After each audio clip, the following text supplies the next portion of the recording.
Hello everyone, TimeToGrind here, and today I wanted to talk about Crown Trick. And Crown Trick is a roguelite that I almost ended up passing by just because there's been so many good roguelites that have come out recently, but I ended up trying it and holy cow am I so glad I did. This is easily one of my top 10 favorite roguelites of the year at the very least. And before we jump into the review, I do just want to let you guys know that I was actually given a review copy of the game in order to make a video for you all. I never let that influence my reviews, I just like staying transparent with you guys.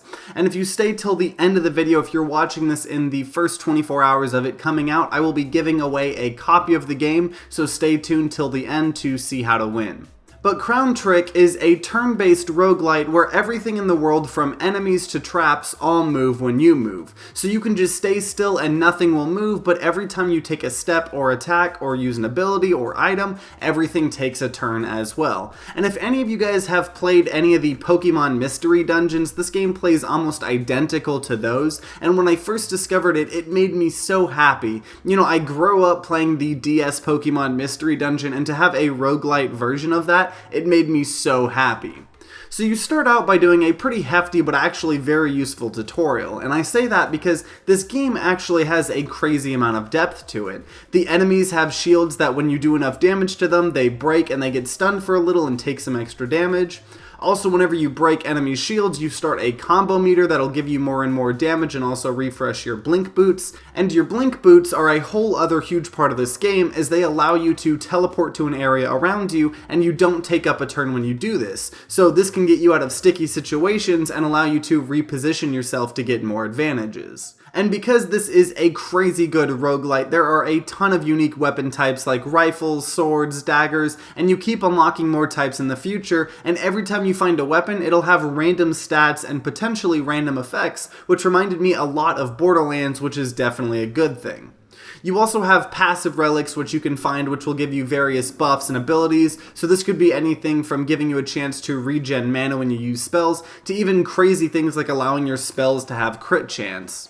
And speaking of spells, this is one of the absolute coolest features this game has to offer. So obviously you have your normal rooms of enemies that you kill and you have your big end of floor bosses you would expect, but you also have anywhere from 1 to 3 mini bosses per floor. And these are super unique enemies with unique attacks, and what's awesome is when you kill a mini boss that you haven't before, you unlock their spells. And at various points throughout the map, you'll find these statues that will allow you to choose the spells of any 2 mini bosses you've previously defeated.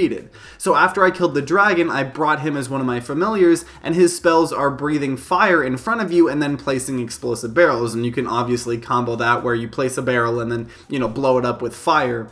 And I loved these spells, so that is why in most of the gameplay you're going to be seeing, I am just spamming fire everywhere. And so every time you kill a new mini-boss, you unlock these awesome new spells that you can mix and match several times per floor to give you different advantages, and that is super cool. But what makes this even better is that the game decided it didn't want you to have to worry about wasting mana, and so what it does is every time you go into a new room, the game automatically refills your mana to max while also refilling your blink boots to max. So just every room you can use all the abilities you want and blink as much as you can, obviously depending on how much max mana you have, but you don't have to feel bad because you're trying to save them for the boss fight or for a mini boss or anything like that, and the game is balanced around this, and so it is just a ton of fun and one of my favorite mechanics in the entire game.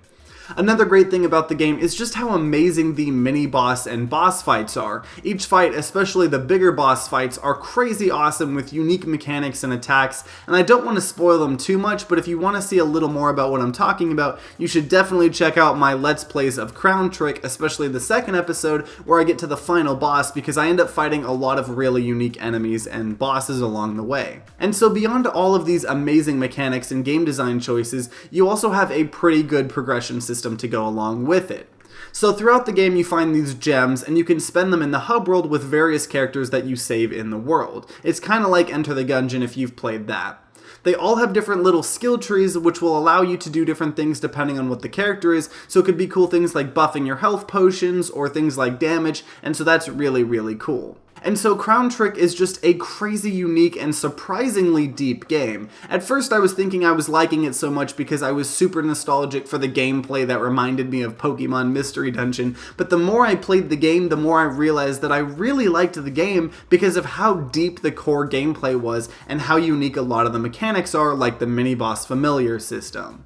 So if you are a fan of roguelites, this should be an insta-buy for you, and I cannot recommend the game enough. And if you are watching this in the first 24 hours of it coming out, then I am actually running a giveaway for a copy of Crown Trick that the devs gave me on Twitter. So I'll be leaving a comment down below, and all you have to do is just like and retweet that tweet and make sure you're following me as well.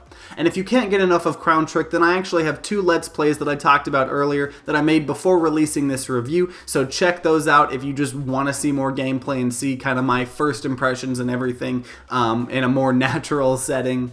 And if you enjoyed this video, then consider leaving a like down below and subscribing to see more content. I make 4 to 6 reviews and Let's Plays a week, and my main focus is on roguelites and roguelikes, so if you enjoy those types of games as much as I do, definitely subscribe and ring that bell like all the big boy YouTubers say to see those in the future.